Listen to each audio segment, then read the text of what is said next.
Hello, world. Welcome to Rex Arthur TV. This is the Rex Arthur Show where we discuss LGBTQ issues with an LGBTQ perspective and an LGBTQ approach in an LGBTQ plus planet where each and every one of us belongs to 10 to the 10, one or two of the 10 letter sexual alphabet. And today we are going to do what is now called a new playlist. We are always adding playlists as the days go by when we have new issues to discuss, and now it's going to be called the Rex Arthur meets QSTPS Center. That's where this secular channel meets the theologian science, theology, philosophy, and spirituality. So we're going to have a playlist. It's already on the theological channel and it's going to be here also. And why we say that is whereby we discuss issues that transcend both of those areas. And today had done this before somewhere, but I had to modify it. And the Aquarian age is the time. I am a very, I'm a person who is concerned about the times. That is one of my enjoyments. Even when I was a young guy, of course I'm still young, but not as young as I was in the past. I was very interested in history. I used to love reading history, and history is about time. And the beauty of listening to and reading history is that history repeats itself sometimes, not all the times, sometimes it repeats itself.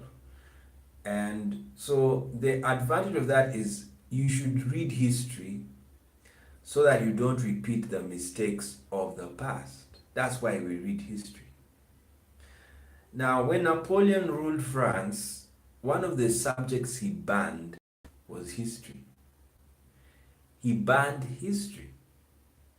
Why did he ban history? Because he knew, do you see the power of education?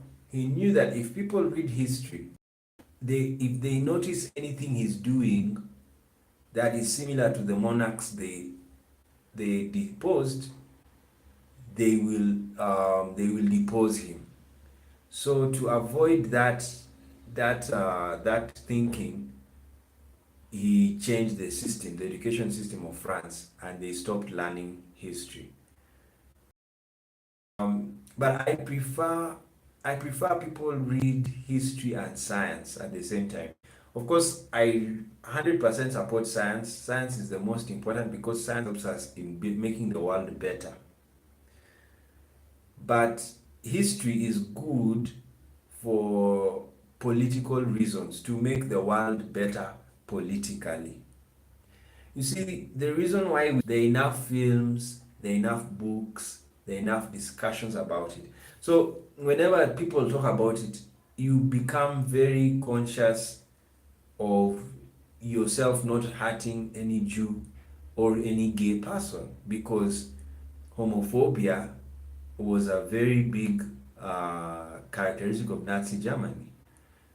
And so what you have to understand is whenever we talk about, you always say Nazi Germany, what happened, that is historic referencing. And what that does over time, it's programming. We are all programmers. Even now, I know what I'm doing there. I'm programming. So it is giving people data to remember what happened in Nazi Germany. So it's never repeated again. That's the only way you can help a thing not to happen again. You see? So people need to understand the importance of history, especially negative history, so that you don't repeat the mistakes of the past. Now, I loved reading history because when you study history, human nature is, if they don't know the past, they can repeat the same mistakes, or not mistakes, to be positive, they can repeat the same things that were done in the past. But most of the times, the things we don't want repeated are the mistakes. But you will most likely repeat the mistakes because of not knowing the history. And when you don't repeat those mistakes, the future will look different. You see, the present used to be the future, and it is based on the past, which used to be the present. So if you repeat the mistakes that are made in the present again in the new present, then it means the future will go somewhere else. It will not go where you want it to go. Like as I've told you about Nazi Germany, the problem and why we're doing this video, the world is back to the nationalistic mood. It was on the multicultural mood, then something happened, and now, especially when Trump and Theresa May became leaders of the Western country, UK and America, very strong uh, empires. When they took over, the nationalistic wave woke up. Now, the problem of nationalism, before that time, it was Obama, he was multicultural, and Cameron, on the other side of Britain, he was not really multicultural, but he tried. He was a soft multicultural. He tried because he's from the Conservative Party, which tends to be nationalistic. They are very soft nationalists. Like about him and Obama. Obama really had a good relationship with him. If you can remember the pictures, they were together. They would always go have conference. Obama is a very friendly person. From when you watch his demeanor with people. So that's how Cameron managed to make, Britain even allowed gay people to marry under Cameron's time. It could not have happened if it was a very, you don't know Britain. There are people there very homophobic. And David Cameron, the most important sign that he was a multiculturalist is he was a remainer. He wanted to remain in the EU. Now, Theresa May was a minister of Cameron, and she also wanted to remain in the EU. However, my memory of Theresa May as a minister, she was very nationalistic, in my view. She was a very tough woman because she was the head of the Home Office, and the Home Office is in charge of immigration. And Britain was having a lot of problems of the immigration problem that was too much, thanks to EU, because in the EU, most of one of the most successful countries is Britain. So to scuttle their to reduce on the immigration numbers that was becoming so big, then Theresa May had to bring in very tough laws and tough policies against immigrants to Britain. Even it affected LGBTQ persons. We remember our LGBTQ brothers and sisters from Uganda. There was one lesbian. They almost refused to accept her because they didn't feel that she was lesbian enough. And we were like, no, that's not right. You should give, especially knowing that Uganda was a colony of Britain and knowing what they were doing, you should give direct entry for you. Any Ugandan who cries for asylum, especially in Britain, should be in. Yes, that was my view. I used to post that on my Facebook. I talked about Theresa May so much when she was a minister. But I know now I can try and be soft on her, but not so soft. I was still not happy that time. But the thing that makes me to soften on her, she was a remainer. She wanted to remain in EU. And it was because of David Cameron. He had managed to make I think one of the achievements of David Cameron, he made the Conservative Party understand the importance of EU. So that's why even till today, the Conservative Party is disunited. They know the money. You see, staying in Europe was big money for very many people, especially the elite. But the non-elite persons are they don't want to stay in EU because they know what it means. It means some of them won't get jobs. Actually, Britain's problem is not the political Brexit issue. It's economic. That's why even the Labour Party, which naturally should be happy they win EU, also has people who don't want to stay in EU. The party of Corbyn, Jeremy Corbyn. So all of these. So in the Labour Party, there's division, and it's basically economic. The poor feel that if they stay in EU, foreigners will come and take their jobs. It's just another South Africa happening in Britain. So to avoid that, come out of EU, focus on giving the British people jobs. That was the thinking of the common man. That's why Brexit happened. It was the common man saying, no, you're bringing foreigners and we are suffering for them. So they said no. Now, the rich know the disaster of Brexit is that they will lose a lot of their businesses, will not grow well, because if they even want to trade with Europe, the high taxes on their things, and if there's anything a businessman hates is taxes, because he's not going to make profit. So they have to compete with, if they were in EU, they would not be paying those taxes, but now they're out of it, they'll be paying taxes, and that means the profits will be less. So in the end, it may even mean there's no need to trade in Europe. You just trade in your England, and that is the problem. That's why it's a crisis of the century for Britain, and it's economic. It is nothing to do with.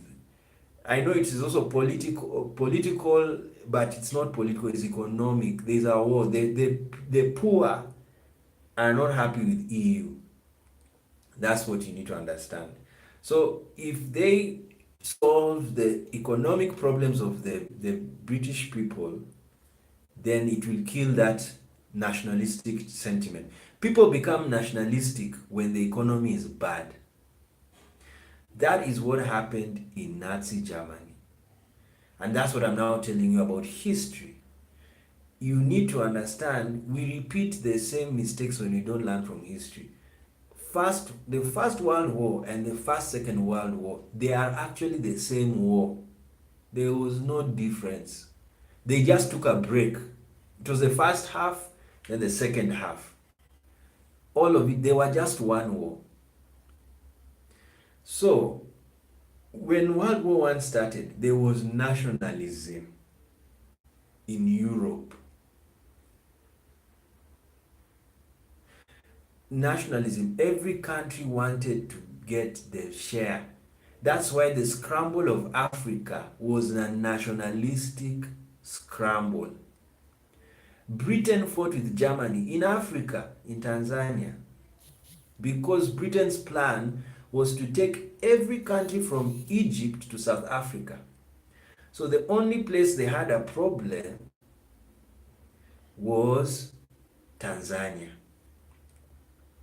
So they fought with, they couldn't beat the Germans, so they stayed there. The Anglo-Boer War, again, the Germans supported the Boers because they wanted the Boers to beat the British so that the British would not take over the Cape Colony had they lost the Anglo-Boer War. But the Boers, because they were more African in the sense that they stayed in Africa longer than the Britons, they didn't have enough good weapons to fight the British, who had strong weapons. So all of that was nationalism. You see, Anglo-Boer War, that means the British against the Dutch, the African Dutch, Boers. And then you had the British fighting the Germans. Then you had, in Uganda, there was also a war, but religious. It was nationalist.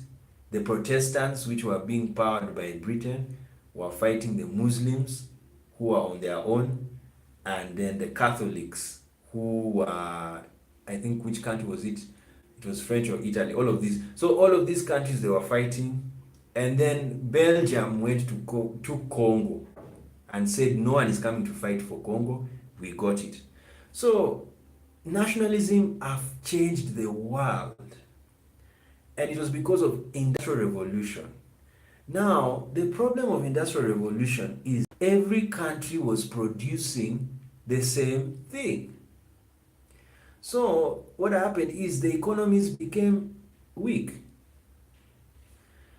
So when the economies became weak, now the richest colonialist was the one who had the monies to sell. And remember, Britain already lost its colony called America, so they could not do anything there. So America was becoming, they were watching what was happening to Europe.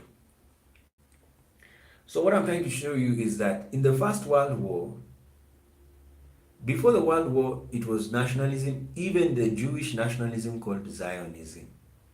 That is, and for the Jews, it was understandable because the anti-Semitism was increasing.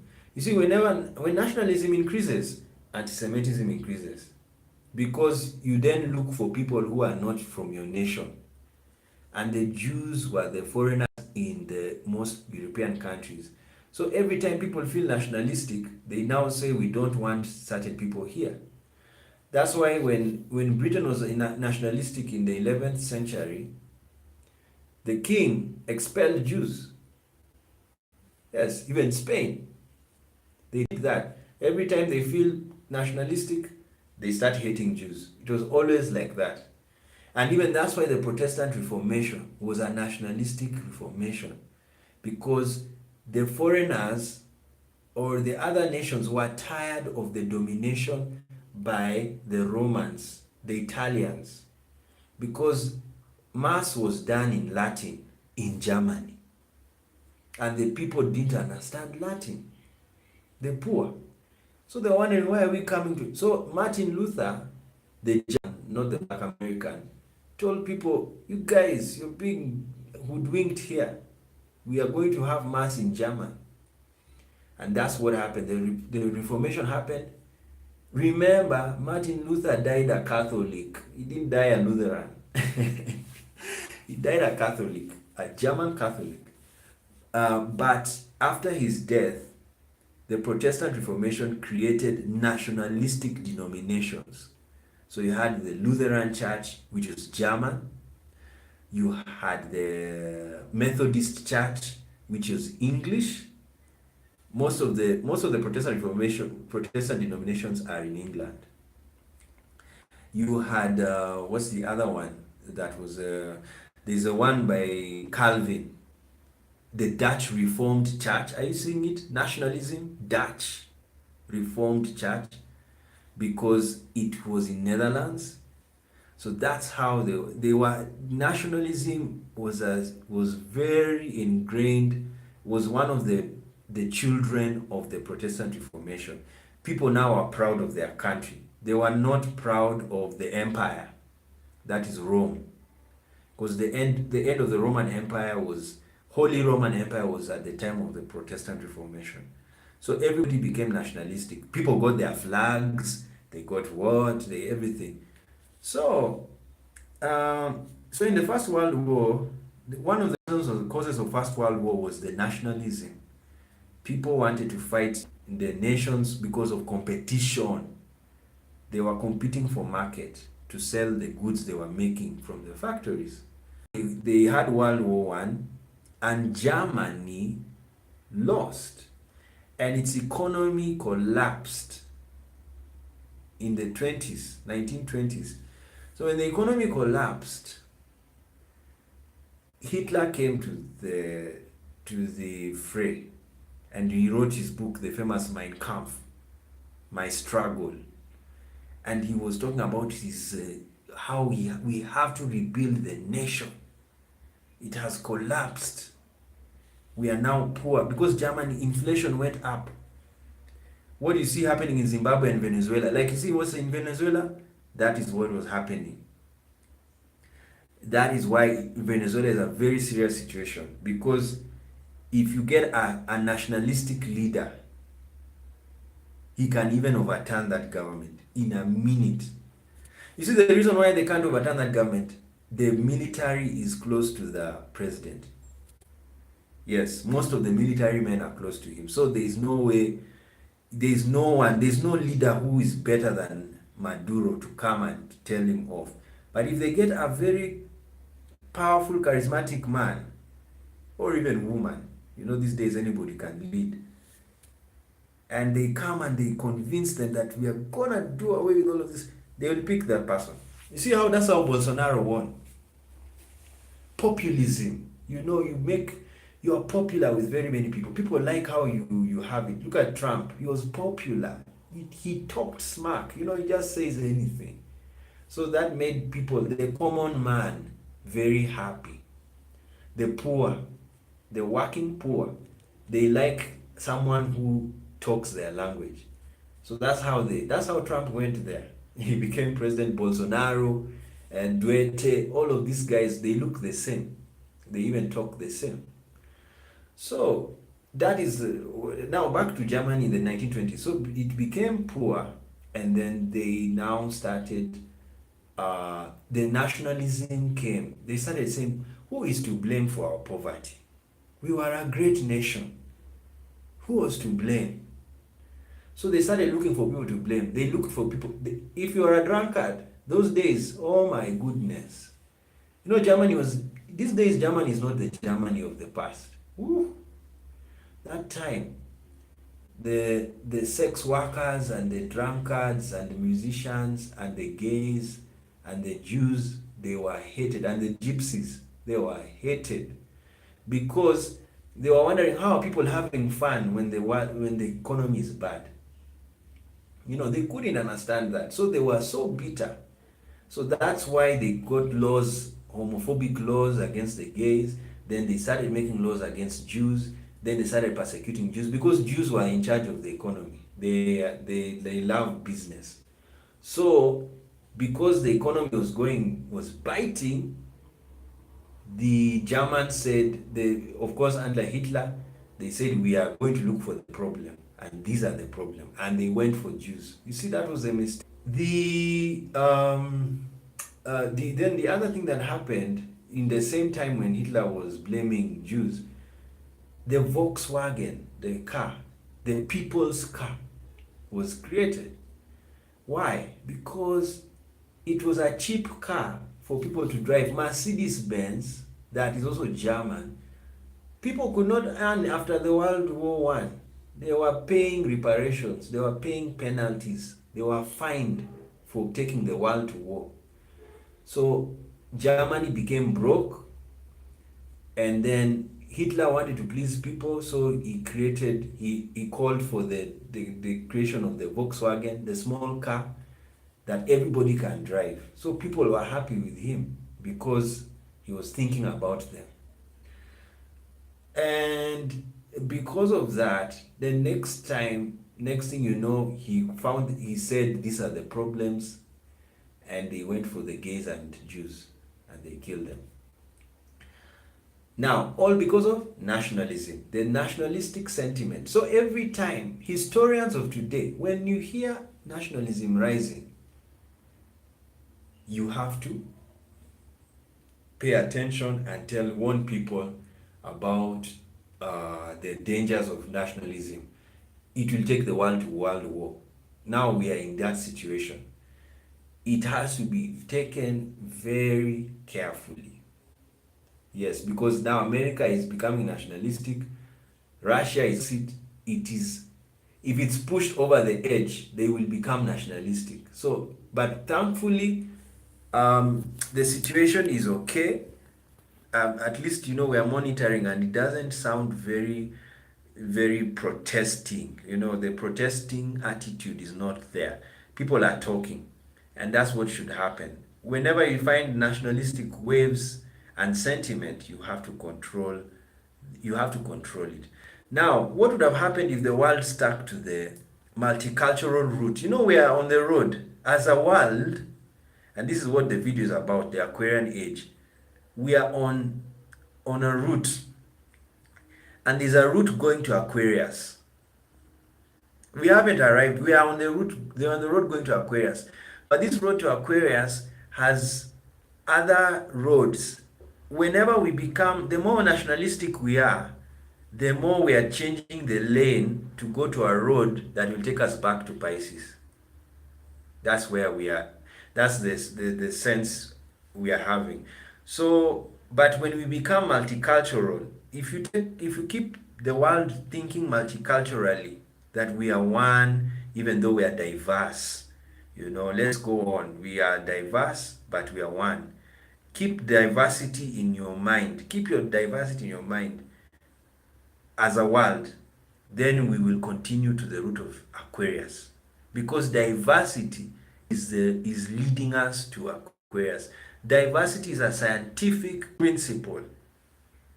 Nobody should confuse you. It's not created, not concocted. It is natural, scientific principle.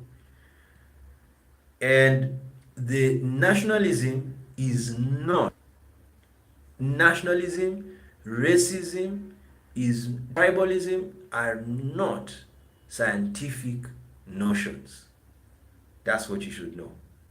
Diversity is a scientific notion, and science wins forever. Science has never lost a war. Never. Yes, science never loses. And in my theological channel, which now we're doing it together in twinned conferencing. God is science. Yes, and he never loses. Of course, what I mean by never losing is that the scientific fact is there. The science is there. Like I just heard that Trump does not want late-term abortion, and I'm like, no. Yeah. Do you know why people abort? You see, the question people need to have to understand. People don't abort to kill. This is just a sad thinking. People don't abort to kill. That's the science that needs to be taught to people. Why do people abort? That's what people need to know. Yes, it's simple. People abort when a pregnancy is deemed dangerous. Now, when do you deem a pregnancy dangerous? Can you deem it dangerous at 3 months? You can't. Go and find out the story of the woman in Ireland. That woman's death made Ireland allow abortion. A Catholic country. It is because of what she went through. The husband even told the hospital, this lady then has to abort this baby because she will not give birth. You have explained to me the science that this is what's going to happen. It's going to be a very complicated delivery. Then he said, then do away, to remove the baby. They said, no, we can't. It's not allowed by law. And she died on the day of delivery. So what they are trying to they should understand, you see, like doing of course, I know why they're saying late-term abortion is for pregnancies that have been considered to be very complicated and can lead to the death of the mother and the child.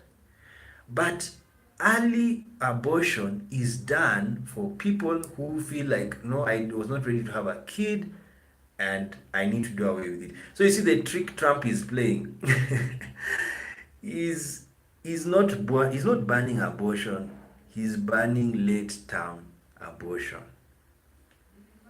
That's what he's doing. So personally, I would just leave it like that. But he's playing politics. He really needs the evangelical vote. He's gaining in many areas, economics, people are getting jobs, all of these. So to keep the momentum, he has to please his base. So don't worry, he's playing politics. But I worry on the basis of what does it do to other people who will be in a situation like that. Then they'll travel to countries where they allow late-term abortion. That's now what I'm trying to tell you is happening in the world if we go to the Aquarian route. So diversity is the key to Aquarius because it's a scientific principle. Scientific principles will lead us to the age of Aquarius. Non-scientific principles will lead us back to Pisces, and that is including nationalism, racism, and nationalism and tribalism. Like racism, it's done, finished. Science has killed racism. Reason: there is no race that is superior than others. Black people, because the first people were blacks. That's so it's done. No competition that whites came from somewhere and the Asians came from no, not there. All the races came from black people. So that one is closed chapter. So if you become racist against a black person, you're wasting your time and you need to go back and read science. You came from Africa. Yes, you're a white person. You came from Africa. You're an Asian. You came from Africa. So when you go to Africa, know you've come back home. Yes, and honor them. Honor the black people and say, wow, it's wonderful to find you're still alive. You know? That's it, yes. So what does that mean? The brain, all the work the West, the Europeans and the Asians have done, they owe it all back to Africa. Yes, it's true. We are back on the route to Aquarius because there is no room for racism. You see, racism is whereby you feel you're superior than another person on the basis of race. That's what you need to understand. And you and that's why it's not scientific. It doesn't make sense. Yes, it doesn't make sense scientifically. Even if you say whites are tend to be more developed, no. You'll ask yourself, where did they come from? You'll find they were from Africans. Yeah. They are a mutation. They mutated, the genes mutated. That's why their color, they lost the black color. It was a mutation. It was a change in the gene that made them lose the color. And they lost the color because of the environment they were living in. All right, thank you so much for. Sorry about it. Where were we? Where were we? I wanted to go. So the transition to Aquarius, and I've told you be careful of nationalism and be careful of racism, be careful of homophobia, because diversity includes sexual diversity. Yes, we are sexually diverse. And being sexually diverse means there is no need to hate somebody. You see, homophobia is no different from racism. It's sexual racism. Yes. Sexual racism. Any country that has homophobic laws is like a white person who is ruling and saying that blacks will not get access to healthcare because they are blacks. So any country that has homophobic laws is no different from a racist country that has racist laws. It's as simple as that, because you are superior. Yes, you're saying your sexuality is superior when the straight people have laws against gays. They are basically saying we are better than you gays. You guys, you don't give us children, so we punish you for that. You see, that is homophobic. Yes, you cannot force gay people to be straight. It's wrong. They are gay naturally. That's them. So you don't force them to be straight. That is a crime. That's like conversion, which is a crusade. So you're supposed to keep the human rights of everybody, because everybody is a human irrespective of their sexual orientation, irrespective of their race, irrespective of their ethnicity, irrespective of economic status. You see, all of these things are connected. And there's the artificial thinking like nationalism, homophobia, racism, tribalism. All of those are creations. They are not based on fact. Transphobia, all of them, they are not based on fact. But LGBTQ science, based on fact. Racial diversity, based on fact. What else? What else is which other diversity? Is ethnic diversity based on fact, science. So you waste your time fighting science. You see how Angola did it? They are not wasting time fighting science. They are even protecting science. Yes, well done to them. Look at Botswana. The president has even come out to support LGBTQ persons. Well done. That's a scientist president. Yes, you have to say it because your citizens are like that. If you make a law against your citizens, you are killing them. Yes, you are killing them. So you should understand that as a president, as a leaders, when you notice that there are citizens who are different from you based on scientific evidence, you protect them and understand them. You see, like what happened in Tanzania? Do you know why in Tanzania they still look for albinos? It's because people don't have that understanding about an albino. Yeah, it's very important. So, anyway, we can talk. So, we're looking at the Aquarian chaos, the transition to Aquarius. Because then another thing, most of us, we still have the Piscean mindset. Yeah, we still think like Pisceans. Pisceans are people who think they don't really value science, they value a lot of religion. And that's the irony of these ages is that it's based on Jesus because Jesus was a Piscean. They draw Jesus with a fish, and it was the code word. Whenever you go to the tombs in Rome, you could see the fish, and that's a Christian, or that's about Christ. So the funny thing is that then Jesus Christ, when he on the Last Supper, he saw a man carrying a water jar, and he told the disciples, "We are going to have the Last Supper where that man is going."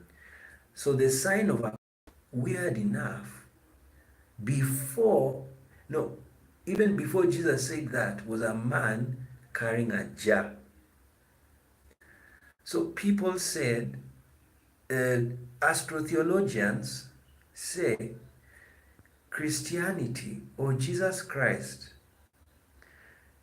was, or Christianity is astrotheological, meaning it's a star driven, it's a cosmological religion in the sense that you really need to know what's happening in the universe. You see the stars, that is time.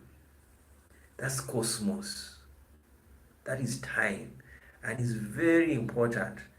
So Jesus said, the man carrying the pitcher, that is where we're going to have our Last Supper. It's a very important supper. So what was Jesus saying? He was pointing to the next age. That is the next age we are going into, the age of Aquarius. His age of Pisces came to an end at his death and resurrection. And when he died, when he rose again and then ascended, he released the Holy Spirit. The power. He told the disciples, you will not leave Jerusalem until you get power. And that's what happened. They got power and they went all over the world. Until today, Christianity is big because of that, of all of that. So, but those who do, the Aquarian age really began at the time Jesus Christ ascended to heaven. He was the fish. So he was the Pisces. And remember the child of the 2 fish and 5 loaves of bread. And so now Jesus was around. Then another theory is Um, the Aquarian age did not begin until 1000 years was finished after Jesus left the planet. So Jesus left the planet in AD, around AD 33, and when he left the planet 1000 years later, people believe the reign of the Pope now began to reign for him, and Jesus Christ is now in heaven. So there are very many funny theories, theologies are theories. So when the so what am I trying to say? The Aquarian age to some astrotheologians began when Jesus left the earth. But I am of the school of thought that the Aquarian age is an age when science is what do you call it, takes over. Sorry about that. Sorry about that. I pressed one of them. Science is the what do you call it? Is when science takes over. And you could also say that we have been transiting to Aquarius for all of this for 2000 years. Um, Everybody has their how long it is to Aquarius, 2000, 1000, when Jesus left, or when electricity began. You know, I take the one of electricity because I think electricity really changed the world. First of all, electricity is electrical energy, and there was no energy. The energy, okay, there was coal energy that was also very important. There's magnetic energy, it is also very important. But electricity is the combination of magnetic energy and the natural electrical charges that are found in matter. So when you study the story of electricity, which you can do in your own free time, it changed everything because now machines that existed now became electrified, you know. And now you have electric cars, you now have electric phones, the mobile phones, you now have computers, electric computers, you have electric gadgets. So the world became electricity. And that's now what has brought us to what you call the digital age, technological age, whereby now we have artificial intelligence because it is the machines became electrified, and now they can even think on their own. That's now what you call AI. So we'll be looking at all of these things. Next time we're going to talk about Aquarian theology. Yes, Aquarian. When exactly the different time epochs people say the Aquarian age began. Because as I've told you, Jesus, when he mentioned that, why we are talking about the story of Jesus is because of one thing. The astrotheology or astrology started before even Christianity began. Most of the world was very schooled, well schooled in astrology. As I told people, everybody worshipped Saturn. They could not um, they could not tell whether it had rings. Yes, we have known to know now they have rings. Yes. In the morning, people when they see Venus, they just used to say that's the morning star. We'll call it Venus. You see, planets were called stars erroneously. Like Venus. Venus was called the morning star or the day star. It's not a star, it's a planet. But it's a star, it comes out bright because of the luminous nature. So there are very many things to undo. So what I'm trying to tell you is that despite we should give credit to the ancient people who they didn't have enough material to study the cosmos, but they really studied it. they had enough time to study the cosmos, and they were very paranormal. And that is how the zodiac was created. The 12 horoscopic signs, and now 13, they were created. And and then now, after that, they noticed cycles. You see, time. That's why we are students. We are time because we are God.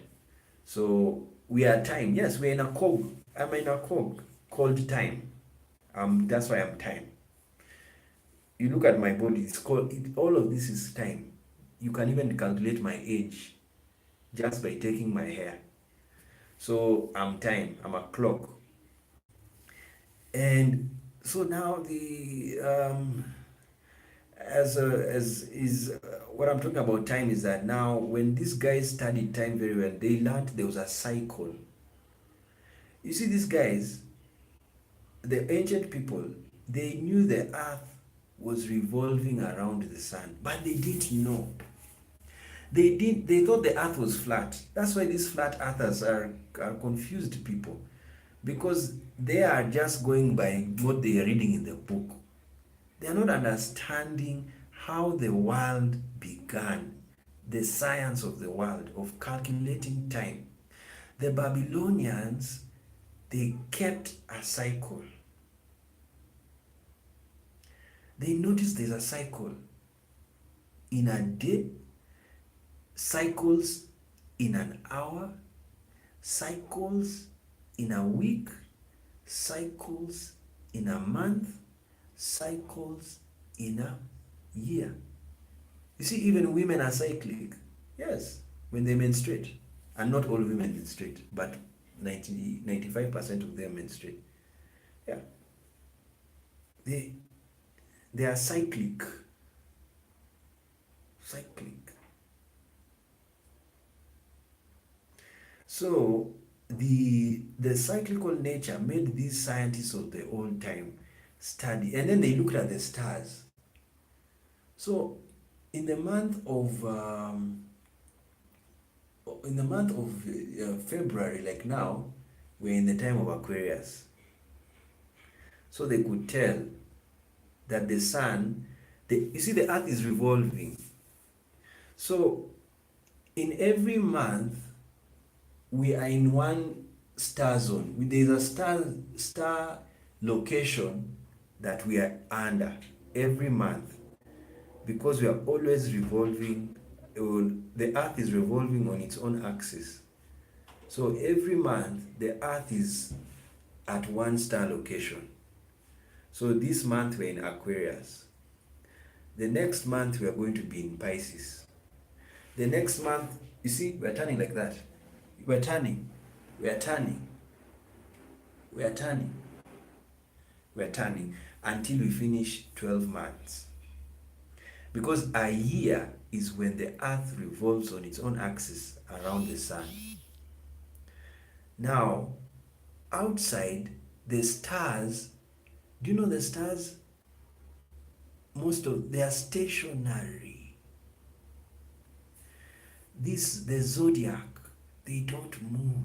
They have not moved for all these years. They have remained like that. That's why the ancient scientists really studied this, and they said, okay, so the sun has entered Aries. And when you study the astrological calendar, it's very beautiful, because it is when the sun's relationship between the earth, all the solstices, and the equinox, all of them, they happen when we are changing the astrological month. The first one, March 21st, when we are going to the month of Aries. The second one is June 22nd. And from there we are going to, we're going to Cancer. Yes. And you see, We're going to Cancer. When is the sun overhead the Tropic of Cancer? June 22nd. Then, next, September 22nd. Yes, September 22nd. Now, September 22nd, where is the sun? In the equator. And that is going to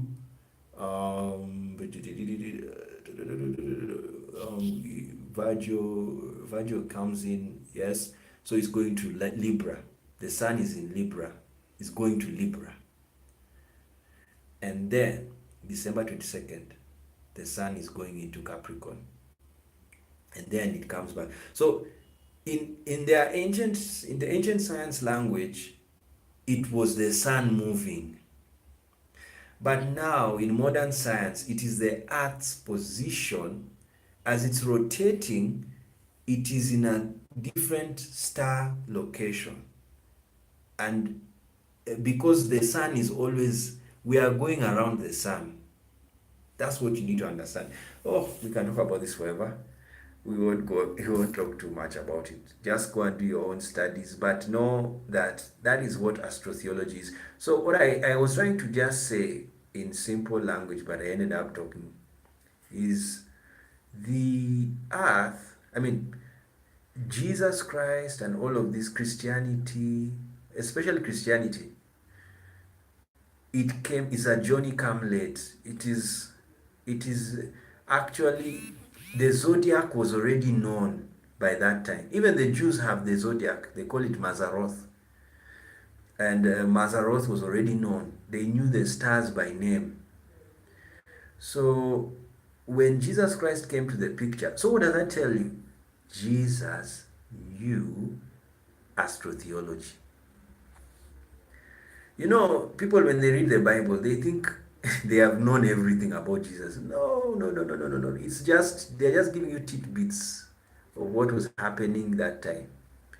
These guys were very astrotheological. They knew Mazzaroth, they knew Kabbalah, they knew it all. They knew the sorcery, everything. They knew it. Jesus knew it. Even that's why for some people, Jesus was a shaman. Yeah. Some people actually call Jesus is just a sorcerer. He's Elimas. There is another Elimas. All of them. Elimas got power. He was a sorcerer. Yeah. And the mistake he made money out of the sorcery, which was the Christian, Christian power, you're not supposed to sell it. Yes, that was the rule. So Elimas made a mistake to start selling the power he got. And that's when they dealt with him. Peter had to strike him with blindness for making money out of the power that they had, the shamanic power that Jesus had. So that's what you need to know about the ancient time. It's a wonderful history. And whenever we are reading it now, we are enjoying ourselves studying the ancient world, how they were so connected to cosmology, so connected to power, so connected to the stars. Is beautiful, and we're going to do more of this as we discuss about the Aquarian age, because the Aquarian age means we're going into science and we are living religion. So that's what you need to understand.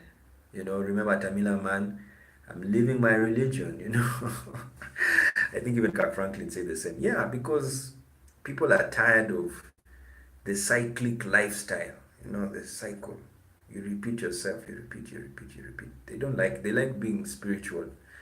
Other people like to be cyclic. So we just have to live with the cyclics, the ones who like ritual. Always going round. And the others who are spiritual, they like, today I'm not gonna do anything, I'm just gonna be free. Yeah, we are like that. Okay, so summary, we have discussed the problem, the reason why there's a problem as we are transiting to the Aquarian age. It is because there is a temptation to become cyclic, and that is being seen by the nationalism sentiment that rises. Because if this nationalism sentiment rises very high, the world will go to war. It's so easy to predict. And then World War III is going to happen. So the war between, we are on two roads: multiculturalism or monoculturalism, which is nationalism. If we stay in multiculturalism, we will not go to war. But if we stick to monoculturalism, where we are right now, nationalism, mark my words, we will fight. We will have World War III anytime.